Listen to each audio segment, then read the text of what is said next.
Aparelhos. Tá, aqui tá. Pronto, já iniciei. Vê aí, entra, que aí eu te chamo. Peraí, deixa eu botar aqui. Eita. Vê se vai acertar o dele aqui, ó. Pode entrar já. A gente tentar pegar o mínimo de gente possível aqui. Ai, Jesus.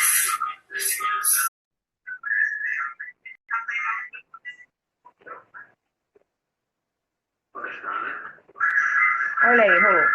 Pronto, pode matar. Mata o áudio, Bosco. Mata o áudio do laptop.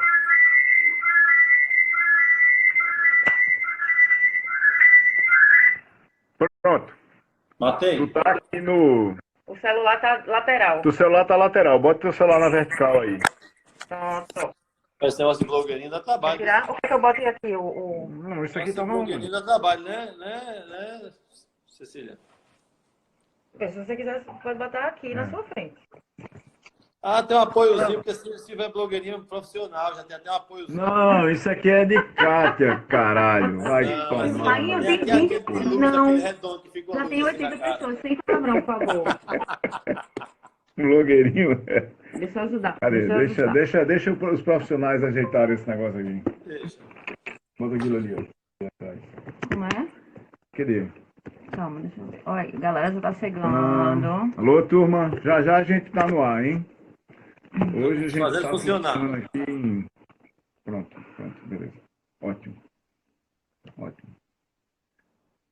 Tranquilo. Thank you. Beleza. Ótimo. Bem-vindos todos e todas. Deixa eu só organizar aqui a posição desse bicho. Isso. Sua imagem travou, Bush. Ah, agora, beleza. As good as it gets.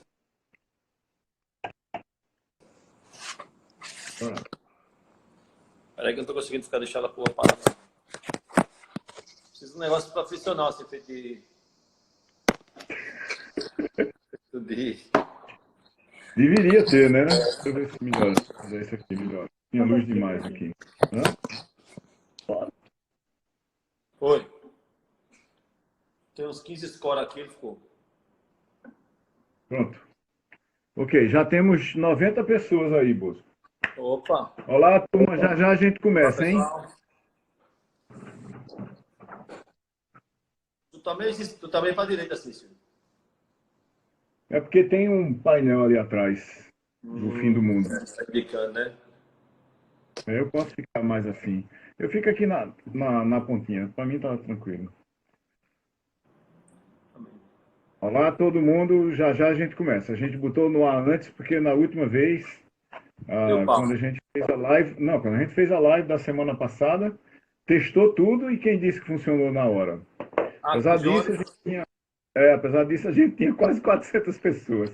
Um negócio totalmente idiota, porque testou tudo, funcionou tudo, aí obviamente não entrou no ar, né?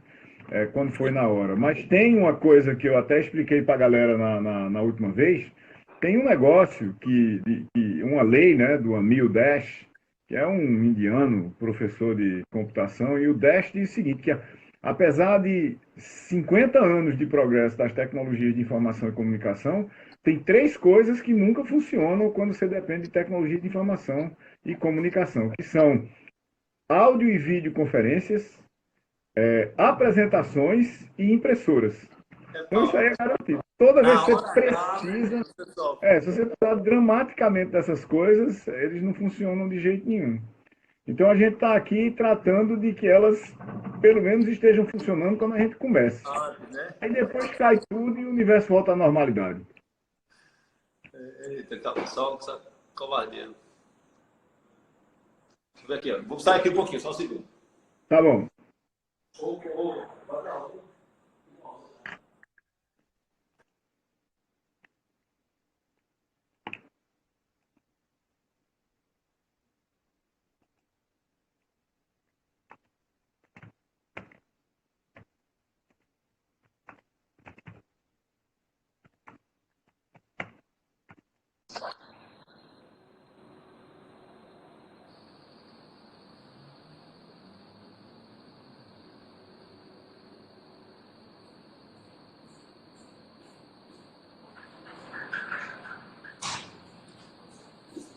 Tô de volta.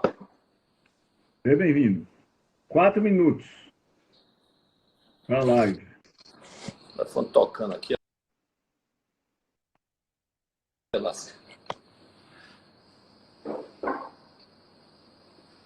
Quando o telefone toca, interrompe?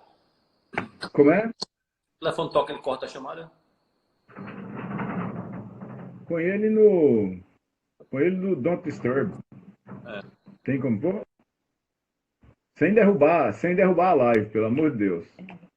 Meu celular de casa tá cortando a tua cabeça aqui pelo lado e não tá aparecendo certo. Aí então eu só vou ter que botar mais pra cima. Isso. É meio isso. Isso. Ok. E aí quando precisar mostrar o coisa, você tem que virar. Não vou precisar mostrar nada. Oi, Kátia. Olha lá você. Essa eu peguei. Não peguei nenhuma mensagem. No teu olho foi essa, ó. 3 minutos. 3 minutos.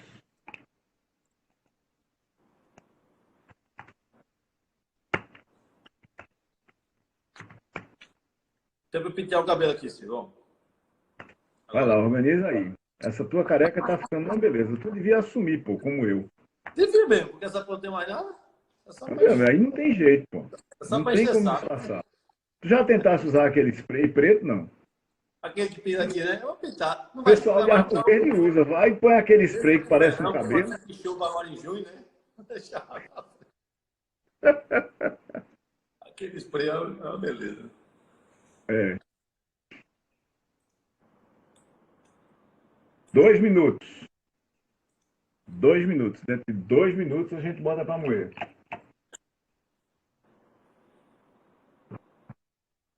Amanda, quando vem, viu, Tamires? Pessoal, ali, Aline, Mariane. O pessoal tá conectado, viu? João Guzmão, 104. João.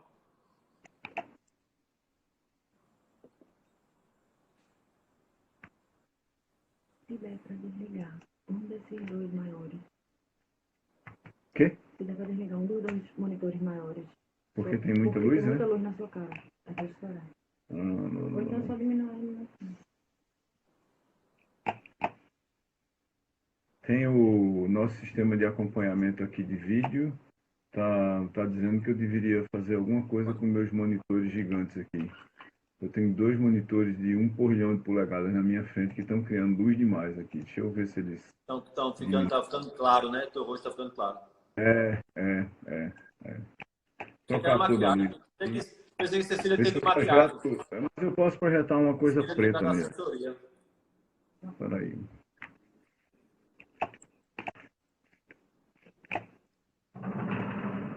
Um minuto. 1 minute to go.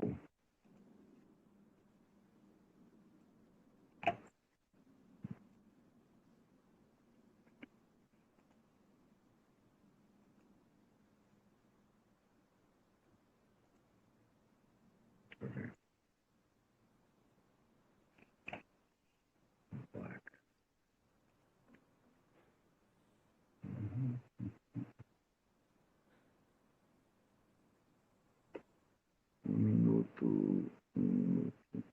É dos sobrinhos dos monitores, aí vai ter dano. Tem 13 monitores aqui, aí a coisa fica complicada aqui. Tá, a luz gerada por eles acaba atrapalhando a parada aqui.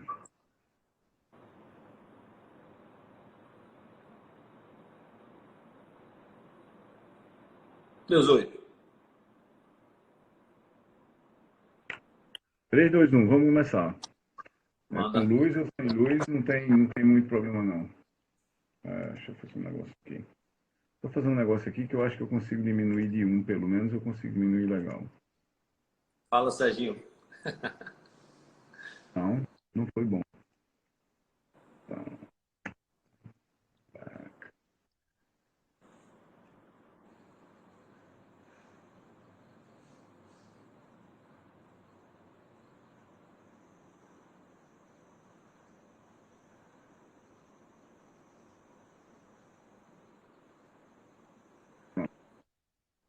acho que deu uma melhorada aí. Beleza, vamos embora. Simbora, Silvio. Galera, boa noite a todos e a todas.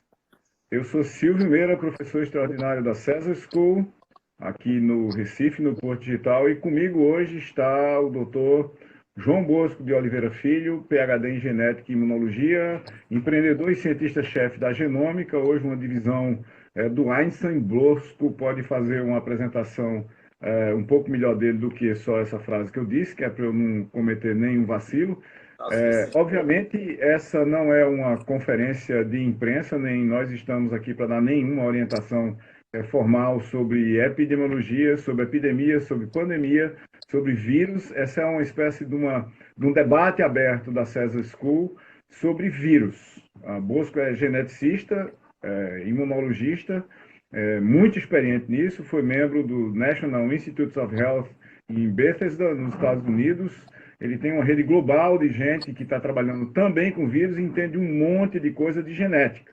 Então, eu vou pedir para a Bosco se apresentar e, logo depois de se apresentar, responder a minha primeira pergunta de cara, que é a seguinte: o que é um vírus? Essa é a pergunta de partida, Bosco. Exatamente o que é um vírus. A gente já sabe, quer dizer, depois de 5.000 anos de história da humanidade na Terra, e talvez de uns 1.000 ou 500 anos de história organizada da ciência, o que é um vírus? Te apresenta e dá essa aula básica para a gente aí, o que é um vírus? Tá, obrigado pelo convite, Silvio. É um prazer estar aqui contigo aqui nesse primeiro live. Estou me fazendo aqui a primeira vida de blogueirinho, tá dentro? Estou achando muito interessante isso aí.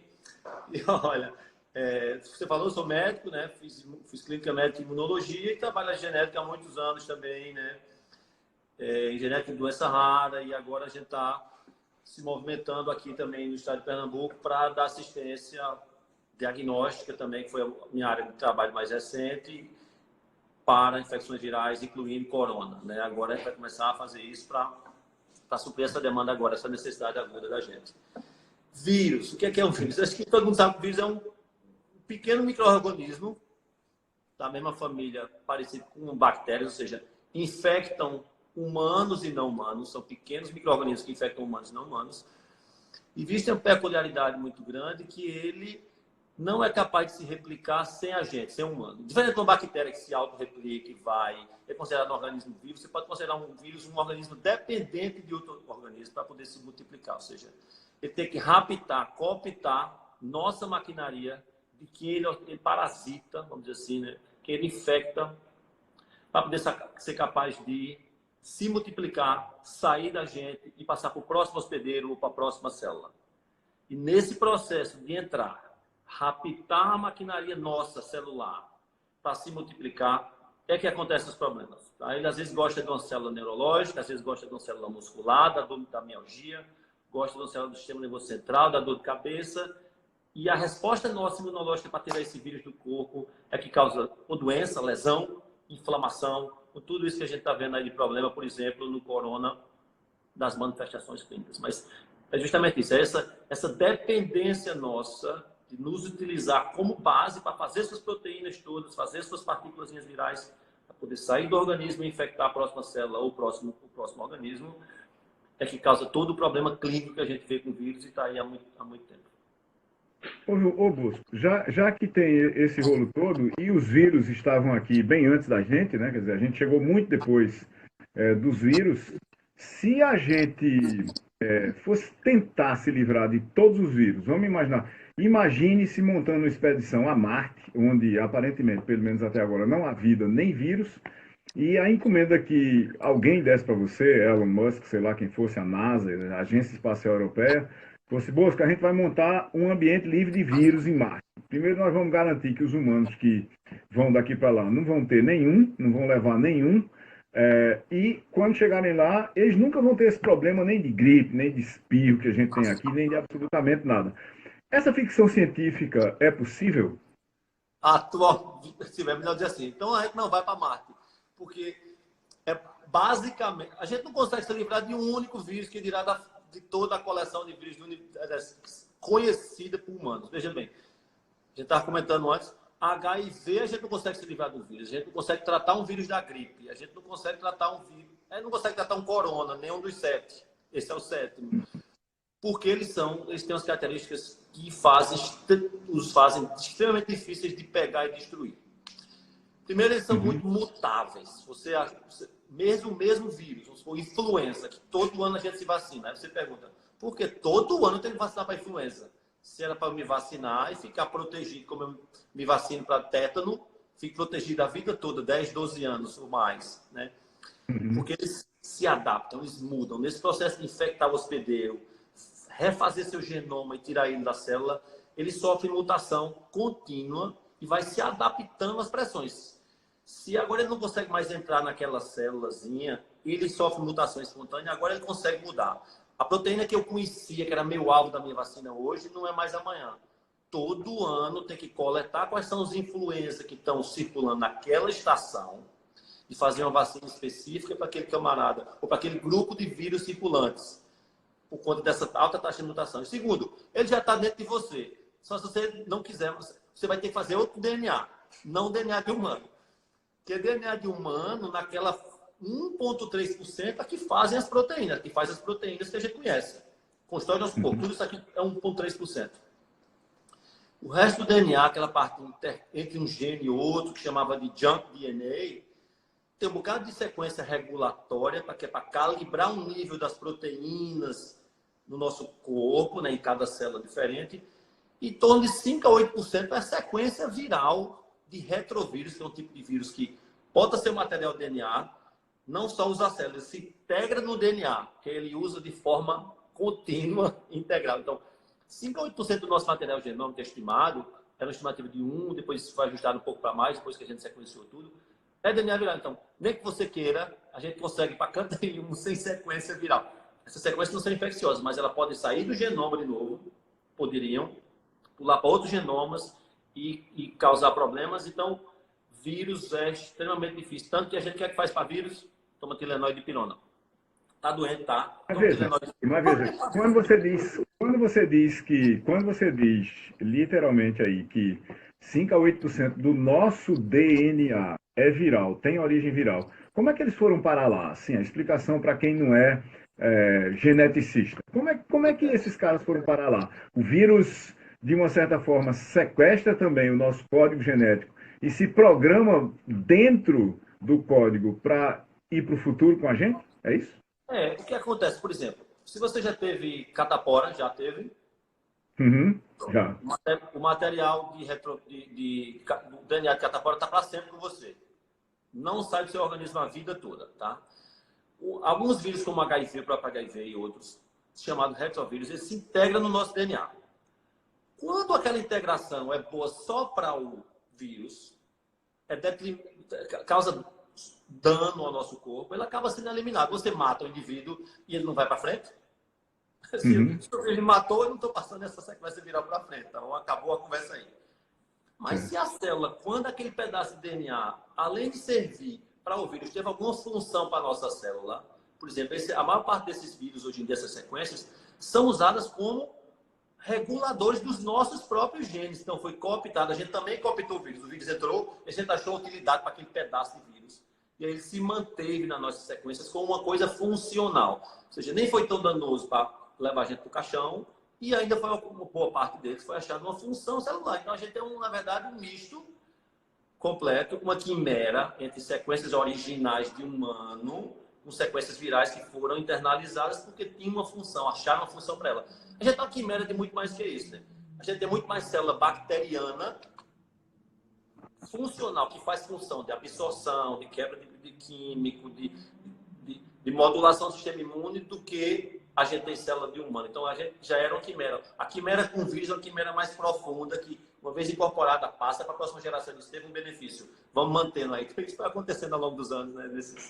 Só para explicar para a galera que está com a gente aqui, uma quimera é um animal mitológico da mitologia grega, né, antiga, onde você tinha, por exemplo, uma combinação de um gavião com um cavalo, de um cachorro com um sapo, coisas assim. Quando a gente fala quimera do ponto de vista técnico, né, do ponto de vista de ciência, a gente está falando, nesse caso que o Bosco está dizendo, que na realidade nós somos uma combinação de vírus, de bactérias e de nós próprios. Por isso nós não vamos conseguir nos separar desse mundo, desse micromundo que nos habita. É como se nós fôssemos só a face e as ações e cada um de nós fosse um universo inteiro de micro-organismos que, na realidade, nos trouxeram até aqui, de várias formas. Absolutamente. E a gente modula função cerebral, função imunológica, sabidamente, função digestiva. Então, a gente está integrado. Se fosse assim, eu quero agora um indivíduo estéril para ir para Marte. Esse está difícil, porque vai ter que resetar o humano todinho, a fisiologia, para voltar. Veja o que acontece quando a gente toma antibiótico, dá só uma limpadinha. Uhum. Tem gente que você começa a ter diarreia porque a flora se mudou. Começa a ter candidíase, porque tinha bactéria que era contra fungo. Agora você não tem mais aquela bactéria. Começa a ter cândida naquele lugar onde estava sendo uma competição saudável. Todo tipo de efeito a gente não tem como se livrar disso, não. E vírus é particularmente difícil. Equilíbrio. Mas, Bosco, já que a gente vai viver para sempre com os vírus, o que acontece quando aparece um coronavírus novo como esse, que é o 7º da sequência? A gente vai administrar ele durante um tempo e, a partir do processo de administração dele, a gente vai conviver com o cara, não é isso? Ele está aí e a gente vai viver com ele daqui para frente. No meio desse processo de administrar e viver com ele, no meio do processo de administrar e viver com ele, ou antes disso, a gente tinha que, por exemplo, detectar que ele está aqui, né? Mas, como a gente está vendo no caso do Brasil inteiro, e você tem esse problema na genômica agora, a gente não tem o teste para ele. Qual é o processo da hora que a gente descobre que tem um vírus novo na parada, para a gente ter um teste para identificar se um ser humano está sendo atacado por aquele vírus? E por que leva tanto tempo? Tá bom, Silvio. Vou te contar. Isso é extremamente interessante porque mudou bastante, né? Antigamente, quando a gente tinha outras ferramentas tecnológicas... Mira, agora você falou certo. A gente está no sétimo sabor de coronavírus. Tem 6 sabores diferentes. Os outros 2 sabores que causaram aquela SARS, foi bem famosa, e uma semelhante que também dava doença pulmonar chamada MERS, que são os graves, as que ficariam algumas, a menos de 10 mil casos, poucos casos, mais restritos. Provavelmente porque era muito forte o vírus, deixava a pessoa muito sintomática e matava logo uma vez. Não tinha esse efeito de assintomático, de propagação e gente assintomática. Então, ajuda a restringir, efeito ebola, ou mata logo uma vez ou deixa muito doente. Então, tem um efeito bom para ajudar na contenção. E tem mais outros 4 sabores de corona que dá resfriado comum, tá? O que é que acontece? Quando aparece um vírus novo, você primeiro não sabe. Você tem um quadro clínico. Tem um monte de gente, feito foi o Wuhan, que aquele primeiro médico falou, com uma doença diferente. Olha, todo mundo chegou com a cara de gripe, mas com o pulmão ferrado, teve que ir para a UTI. Opa, então. Aí chegou 1, chegou 2, chegou 3 no lugar. Alguém tem que ter observação clínica para dizer, isso aqui não é normal.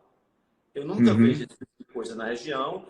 Qualquer doença infecciosa nova é assim. Alguém faz uma observação clínica dizendo, esse quadro clínico não é típico. Por que eu estou vendo 3 dele, agora estou vendo 10, agora estou vendo 50 no hospital só? Então alguém acende a luz, tá? Aí antigamente a gente tinha que adivinhar. Isso é um vírus, isso é uma bactéria, isso é um parasita, isso foi um remédio, foi a Belo Horizontina que tomaram lá de Wuhan. O que foi que aconteceu na época, né?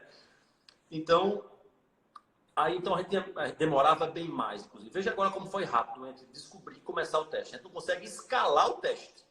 Porque houve um colapso da cadeia de suprimento, certo?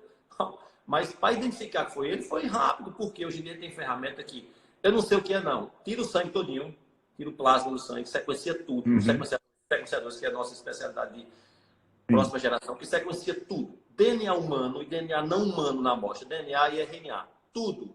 A gente subtrai a sequência de humano da sequência e fica só o que não é não humano. E vai procurando uma coisa nova, uma coisa relacionada com uma coisa que eu já vi antes. E aí foi visto que os primeiros casos do Einstein foram assim.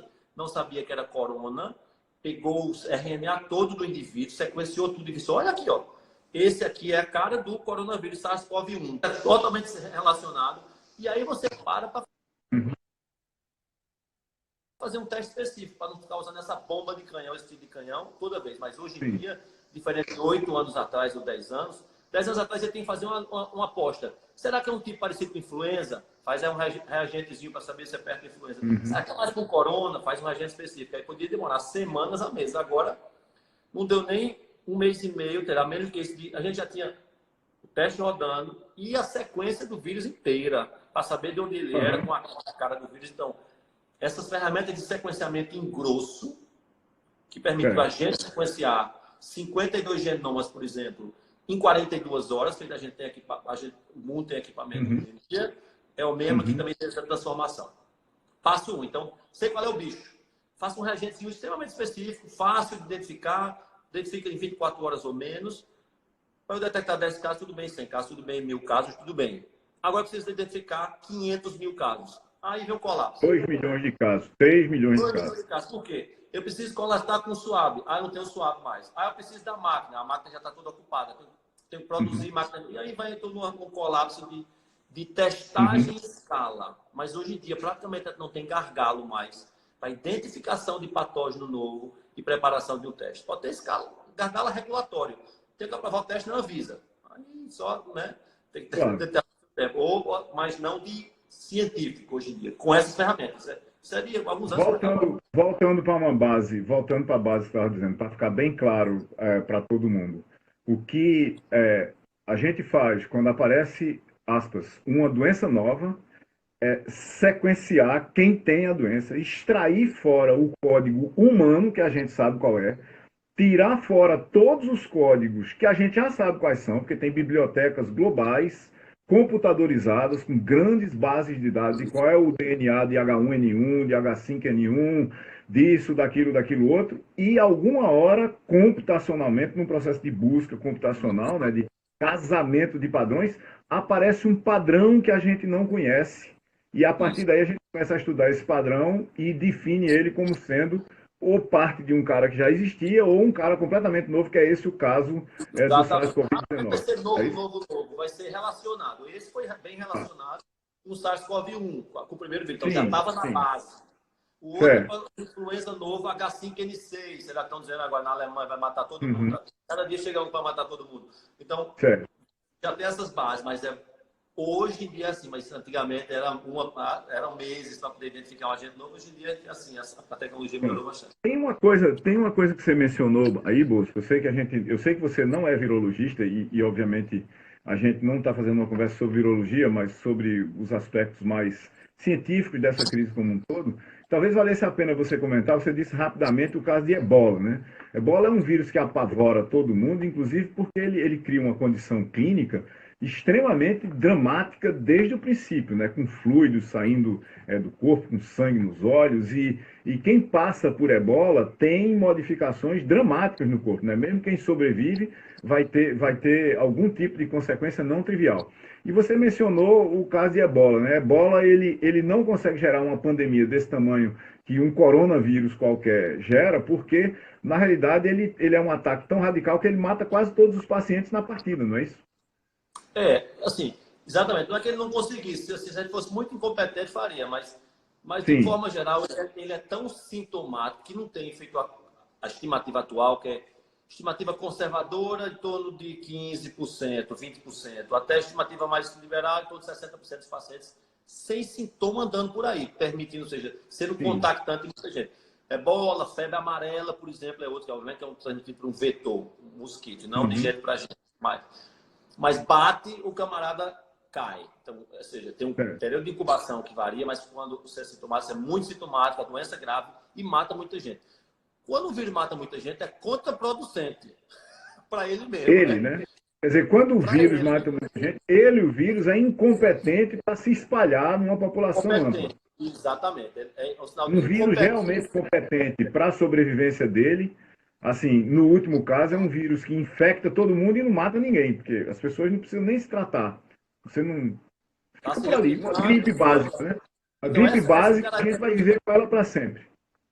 Essa característica de alta letalidade do ebola, né, com baixa taxa de portador assintomático, colabora para a contenção. Tá todo mundo ali contendo aquela coisa. Dificilmente você vai ter gente boa, saudável, portando vírus, andando por aí, fazendo o estrago que está fazendo agora no corona, por essa variabilidade de não ter nada até morrer, feito a gente está vendo, né, vários, assim, aos milhares agora no noticiário. Agora, olhando para o futuro dessa coisa toda, como é que você vê a evolução da ciência para tratar? Vamos imaginar, eu tenho um livro que é um dos meus livros de cabeceira, na realidade ele vive aqui na sala hoje porque eu me dei a abrir, eu só li ele de noite, mas quando tem essas crises assim eu começo a ler de dia também. É um livro chamado Ciência no Ano 1 milhão. Porque isso retira da gente o pensamento, primeiro, de que vai acontecer durante a nossa vida, né? A gente tem uma tendência de imputar à ciência soluções que resolvam o nosso problema agora, né? Eu vejo, tem pessoas que ligam para mim assim e dizem, olha, qual é a probabilidade que não é a minha categoria de pessoas, qual é a probabilidade que eu tenho de pegar esse vírus e acontecer alguma coisa comigo? Eu digo, eu não faço a menor ideia, porque Vai eu saber. precisaria ter um modelo matemático aqui que seria tão gigantesco que iria levar muito mais tempo para fazer e rodar do que o tempo de vida remanescente que a gente tem. Mas se a gente olhar assim, não para o ano 1 milhão, mas olhando para o teu cenário de genética, de imunologia, de doenças virais, de bactérias, de sequenciamento genético, de edição genética, o que é que tu me diria se eu fizesse a seguinte pergunta que eu estou fazendo? Daqui a 200 anos, será que a gente vai conseguir fazer uma modificação genética em seres humanos para eles ficarem mais resistentes a vírus? Hoje a gente faz essa modificação vacinando as pessoas, não é isso? A gente vacina, a pessoa adquire um pattern, um padrão, diz, olha, se esse cara lhe atacar, ele é o vírus tal, você vai para cima dele desse jeito e o organismo consegue identificar aquele vírus e controlar. Mas se a gente for para quase ficção científica, mas ficando dentro da ciência, daqui a 100, 200 anos, onde é que você acha que a gente vai estar? Acho que sim, ou seja, tornar a raça humana menos suscetível a vírus, bactérias e outros agentes infecciosos. Sim, já existe super-humano andando por aí, primeira coisa, né? Ou seja, já tem mutações desse perfil. Descreve um deles aí para ver se eu conheço. Não, eles foram chamados, por exemplo, no HIV. Kate Richard, né? Né? Não morre por nada, né? Esses caras aí são. O cara do Black Sabbath. Tem uns Highlander por aí. Ozzy Osbourne morre por nada também. Isso aí são destrutíveis. Mas, por exemplo, em HIV, aqueles que são imunizados, ou seja, não têm uma imunidade natural, são chamados respondedores de elite, ou que não conseguem se infectar. Porque tem uma ciência por trás. Por exemplo, coronavírus. O vírus é muito repetitivo na forma, ele é mutante, mas na forma como ele infecta a célula, ele é muito repetitivo. Corona tem aqueles spikezinhos, aquelas pontinhas, que dá o nome de corona, aquelas pontinhas se ligam ao receptor da célula. E essa interação, para ele poder entrar, tá? Você poderia, por exemplo, editar o receptor, tá? Esse receptor, para impedir que ele tivesse uma boa ligação com o vírus. O vírus pode ficar esperto e mutar de novo, mas a gente pode achar uma solução onde esse receptor é substituído por outro não natural, você derrubar o natural, de forma que ele não infecte mais. Pelo menos toda a categoria de vírus e até um futuro, assim, você daria pelo menos, não garantiria que para sempre não seria infectado por corona, mas a gente tem uma cadeia grande. Mesma coisa HIV. HIV usa um receptor chamado CXCR4. É um outro desse botãozinho que ele precisa para entrar. Quando a pessoa nasce sem isso, ele é um daqueles que não se infectam com HIV. Então, o camarada... Isso é interessante, você citou edição, porque foi justamente para isso que o pesquisador chinês fez aquela besteira de fazer, sem comitê de ética, a edição nas crianças. Tirou esse receptor, por coincidência da sua pergunta, tirou justamente o CXCR4, o CCR4, que é o correceptor de HIV na célula, para fazer, porque diz que o pai era HIV positivo, tinha um risco de infectar. Ou seja, tanto por edição genética e manipulação, vai dar para a gente manipular e nos tornar mais resistentes a múltiplos tipos de infecção. Então, já existe população na África mais resistente à malária, porque por seleção natural já foi tão infectada. Então, a gente está aprendendo isso, a gente já está sabendo boa parte. Está chegando a parte de manipulação que não existia. Manipulação CRISPR-Cas, que é essa ferramenta nova, de baixo custo, e que ainda não está aprovada para usar em quem está nascendo, está sendo aprovada para tratamento, mas certamente o futuro é esse. A gente começa querendo consertar as coisas, depois a gente quer melhorar as coisas. Estou querendo consertar meu DNA. Sim, mas aí vamos para a parte que interessa para a gente, que eu tenho dito, e há muito tempo, já, há uns 25 anos mais ou menos, talvez mais, há uns 30 anos, que eu digo que tudo é software. Tudo é software. E tenho repetido sistematicamente, e isso tem causado um certo frisson em debates científicos até, de que o corpo humano é software também. Você tem o código que a gente vê rodando em computadores, que permite que a gente tenha essa live aqui, na realidade é código, é um certo tipo de código, um certo conjunto de ordens executáveis em sequência ou em paralelo, em cima de um substrato de silício, de uma máquina feita de silício, que só executa aquele código mecanicamente. E, por outro lado, DNA, RNA, é código executado sobre um substrato de carbono. Quando a gente olha para esses dois códigos, o nosso código foi escrito naturalmente e foi melhorado ou piorado dentro de um processo de adaptação e evolução genética que levou aonde a gente está aqui agora.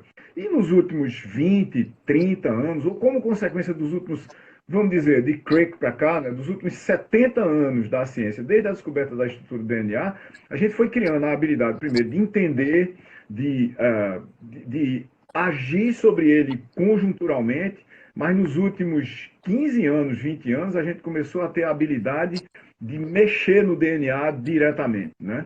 De você tirar uma coisa e botar outra, tem uma coisa que não está funcionando, você bota outra para substituir uma função que deixou de ser realizada num corpo humano que deixou de ser saudável. Mas como você falou, se eu posso fazer isso, eu posso criar uma função nova, por exemplo, como a gente aumentar a faixa de frequência que a gente ouviria, por exemplo. Será que seria bom a gente ouvir com o ouvido de cachorro, por exemplo, que ouve ultrassom, né? Será que seria bom a gente ter a frequência de olho de lince, né, que consegue ver de noite e assim por diante?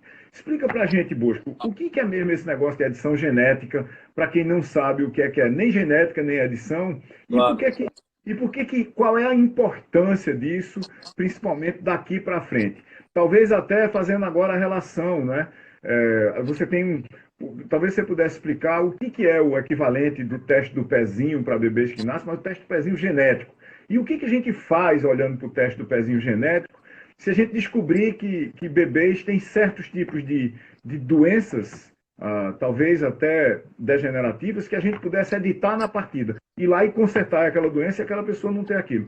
Conta essa história aí. Sim, assim, a analogia é absolutamente feliz, né? A gente é software rodado o código de DNA. Tem múltiplas camadas, é complexo, com muitos códigos são complexos. Às vezes a gente entende parte do que começa, não é só um nível só de regulação, múltiplos níveis, mas o código é escrito. E a gente bate o centro sempre com esse código que está sendo escrito, como você falou. E é melhorado de várias formas. É melhorado de forma natural, que é nada mais é que a seleção natural.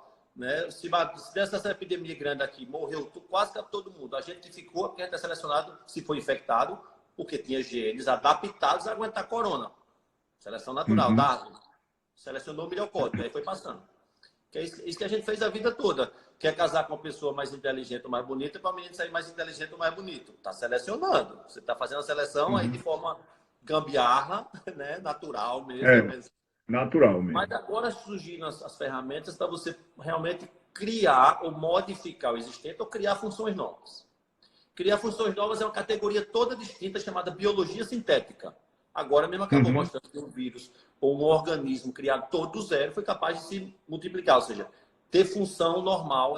Obviamente que está copiando as funções de um dos módulos que a gente já existe. Se tem um monte de módulo já de software pré-escrito, que eu já sei mais ou menos como é a cara dele, eu vou lá e estou replicando isso na biologia sintética por enquanto.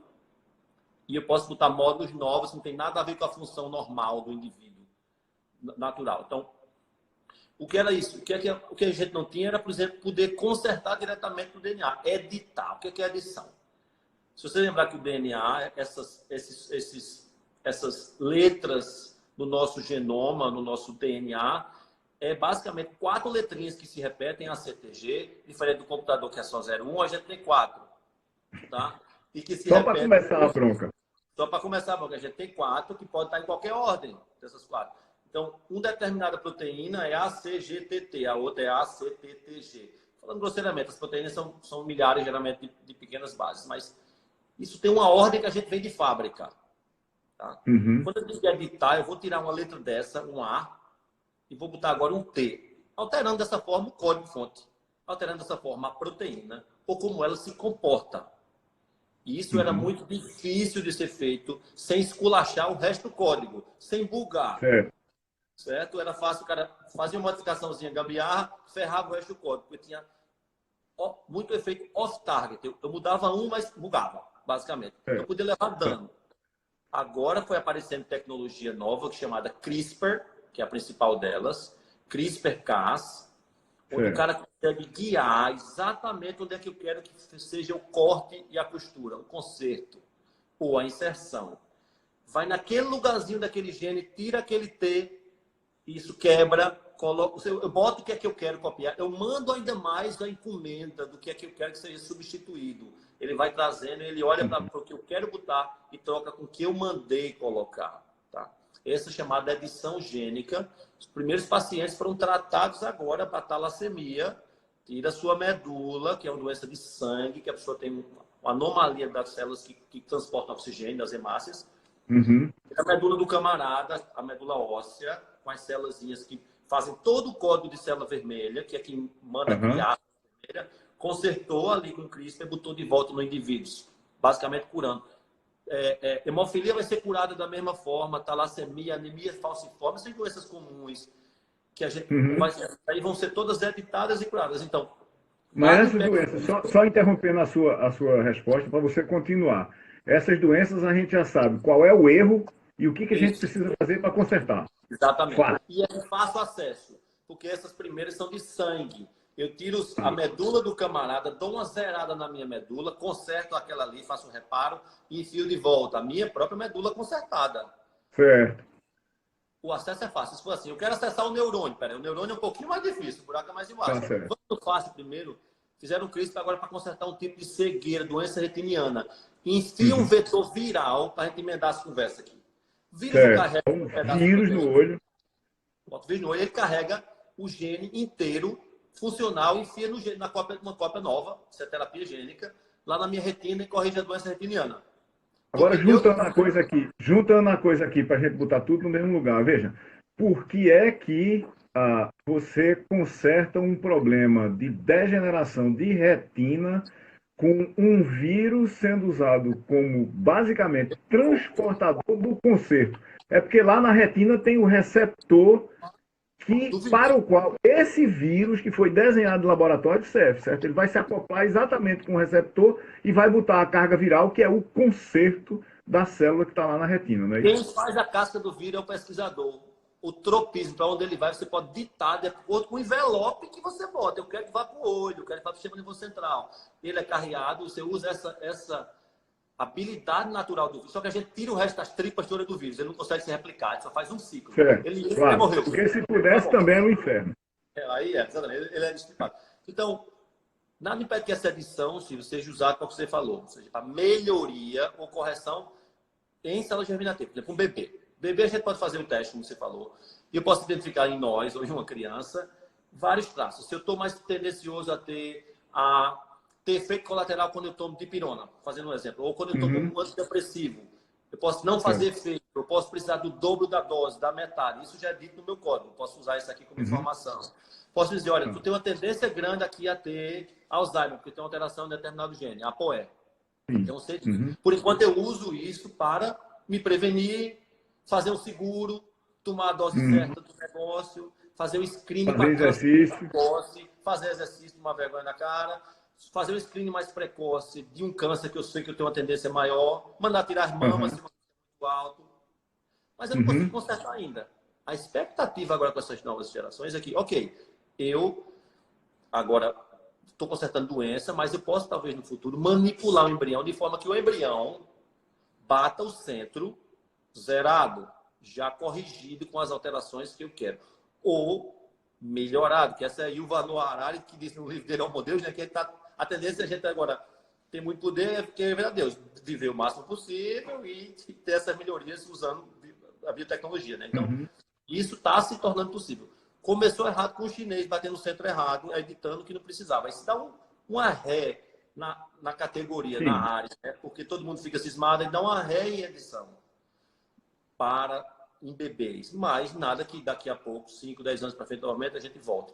Pela beirada novamente. Só para a gente colocar no contexto aqui, o pessoal entender, Um pesquisador chinês, ele na realidade quebrou o protocolo de ética médica para fazer determinado tipo de experimento. O experimento talvez fosse até válido, porque era um caso extremamente, pelo menos pelo que foi relatado, um caso complexo, você pode explicar melhor, mas ele não disse para ninguém que ia fazer aquilo. E esses exercícios usando técnicas exploratórias, basicamente de laboratório, que você vai fazer com seres humanos, precisam ser autorizados, às vezes por múltiplos níveis de comitês de ética, para garantir que os protocolos mínimos de tratamento de pessoas como pessoas e não como rato de laboratório estão sendo obedecidos, não é isso? Exatamente.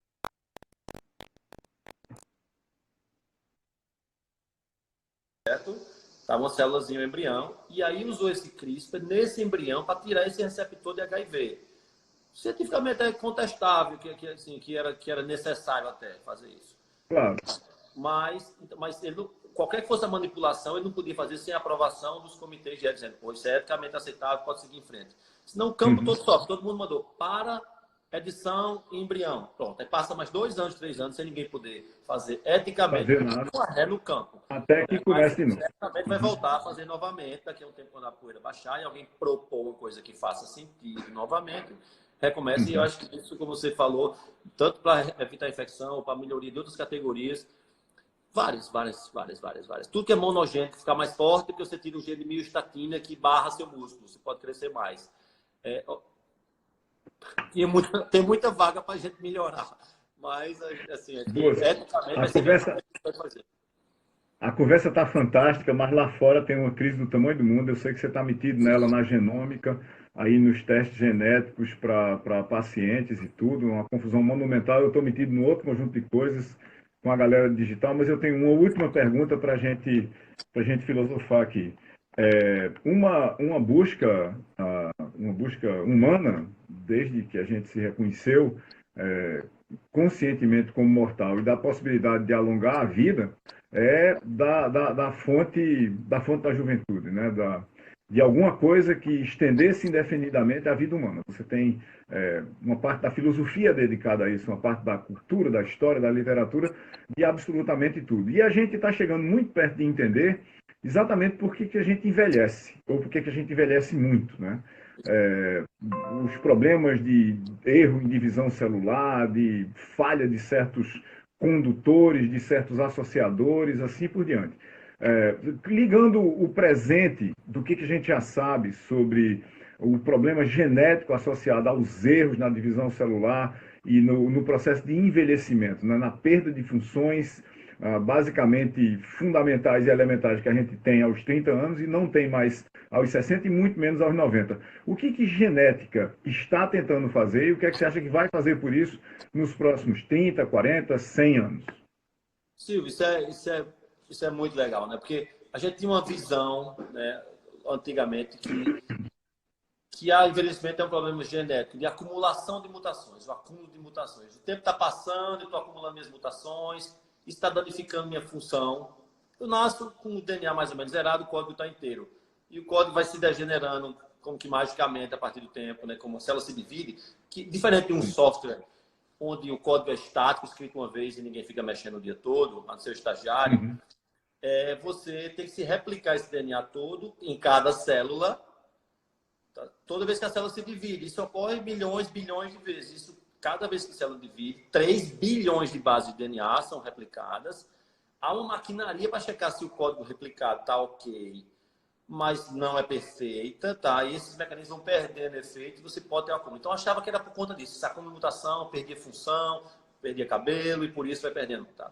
Vem mudando um pouco a visão por algumas observações. Só uma observação que mata a gente. Quer dizer, o nosso DNA, do jeito que está atualmente, nosso, meu, seu e de outros, é completamente viável com criar um bebê novo, zero, do jeito que ele é agora. Isso foi mais que provado, mostrando que uma célula tirada de um tecido, ter a pele ou em outros, o cara ganhou um Nobel por isso, e a maca, voltam, se você fizer um determinado conjunto de fatores, a célula volta a seu estado embrionário. Lembra células tronco embrionárias induzidas? Sim. A tal conversa? E a Manaka, na verdade, o nome do cara, os fatores, e a Manaka, ele descobriu, se botar 4 genes dentro da célula de novo, para eles serem ativados, ela volta, você consegue redirecionar ela para ser qualquer tecido. Se você pegar de um cachorro que o pessoal paga hoje em dia, sei lá, $20.000, cachorro adulto que já 30 morreu. mil. Volta e cria um cachorro novo. Então, o problema não está no DNA. Eu conseguiria manter função desde que eu pudesse. Então, o foco hoje em dia é na epigenética, é o que está na parte regulatória dos genes.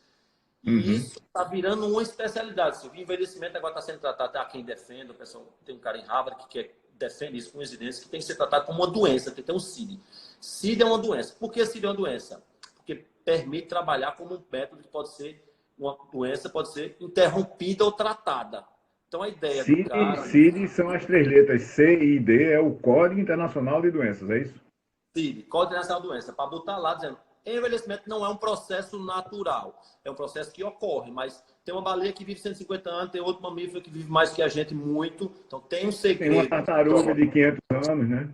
Tem um segredo biológico para isso acontecer, que é que não é para ser um processo natural, pode ser interrompido ou revertido. Então, tem um monte de pesquisa agora nessa área e acha que a genética, não, mas a parte epigenética pode ser remodelada, como se você pudesse assim dar um polimento. Um carro sujo, a pintura está lá por baixo ainda. Se eu reacendesse a pintura, eu conseguia trazer o brilho de volta e trazer a função do tecido, colágeno, por exemplo, o cabelo, folículo, e funções internas de articulações. Tá? Então, sim, há uma tendência clara que achar que nos próximos 50 anos a janela de tempo do pessoal de Harvard é que a gente vai conseguir interromper ou reverter o envelhecimento através de manipulação da epigenética.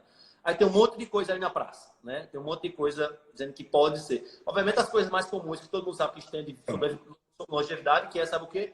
Restrição calórica.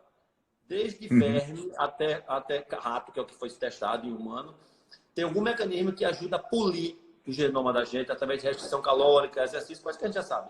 Mas todo mundo sabe. O que a gente quer é a forma restrição calórica, para quem está se perguntando o que é você comer quase só exatamente o que você precisa. Se você conseguir acertar e comer quase só exatamente o que você precisa, você quase garantidamente, a menos de outros fatores, você vai viver mais. Exatamente. Estatisticamente, pelo fome tem um efeito benéfico. Passar fome, por isso se você ficar com esse jejum intermitente, está tão popular e tem um efeito metabólico bom, aparentemente passar fome tem um efeito de manutenção de jovialidade de célula, ou de limpeza celular. Então, acho que a gente vai encontrar exatamente quais são os mecanismos. Aquele livro do cara, esqueci, estou tentando lembrar o nome do cara de Harvard até agora, e não lembro, do livro Lifespan, sua extensão de vida. Muito bom livro. Ele compila todos esses achados de envelhecimento nesse livro. Puta, daqui a pouco eu me lembro do cara. O nome do cara. Quem quiser olhar na internet, olha aí. Lifespan, vai aparecer o nome do cara. Então, Silvio, é totalmente... Não vai precisar nem manipular o código genético, Silvio, pela aparência. É pela manipulação de outras coisas. Por exemplo, ele diz que usar um determinado resveratrol que é encontrado em vinho, recomenda como um composto, David alguma coisa, né? David seria as plantas. Que pode levar a rejuvenescimento. Então acho que a gente está caminhando para ver que a genética é ok, mas assim, o que está por cima é chamado epigenético, que a gente acha que vai chegar a botar o pé no freio do envelhecimento. Quem não quer? Quem quer Quer dizer, brincando aqui, levando a nossa conversa um pouco menos a sério, depois de acabar ela de uma forma muito séria, quem não morrer nos próximos 50 anos não morre nunca mais. Exatamente. David Sinclair. Ou morro agora ou deixa para morrer outra hora. Sinclair. Ou morro agora ou não morro nunca mais. Eu sou o cara que nunca morreu, não tem inveja de quem morre. David exatamente. Mas eu queria acabar com a seguinte forma, com a seguinte conversa. Quando você mencionou o Yamanaka, é importante lembrar que Yamanaka não é um jovem, não é? Que os resultados recentes dele são de uma história de mais de 30 anos de pesquisa no laboratório dele, de pesquisa fundamental, que durante décadas foi de entendimento de processos básicos de funcionamento dos mecanismos genéticos, né, dos mecanismos celulares, dos mecanismos fundamentais de como é que as células se comportavam, de como era que os embriões se comportavam, de como era que as células mutavam e assim por diante. E eu acho que você concorda comigo, Bosco, que o desleixo que o Brasil tem tido, e não é agora, eu estou insistindo nisso, não é agora, não é nesse governo, não é nos últimos 2 ou 3 governos. o descaso estrutural do poder brasileiro e da sociedade brasileira no financiamento da ciência e tecnologia é que, em parte, nos deixa numa crise desse tamanho, procurando respostas que também, em parte, deviam estar no Brasil e não estão. Os brasileiros, como cientistas, como estudantes, como professores, são tão competentes, e muitos deles são muito mais competentes do que a média dos pesquisadores internacionais em qualquer país. Na China, no Japão, nos Estados Unidos, em qualquer lugar. Bosco estudou nos Estados Unidos, eu estudei na Inglaterra, tem milhares e milhares de brasileiros que estudaram e são professores no mundo inteiro.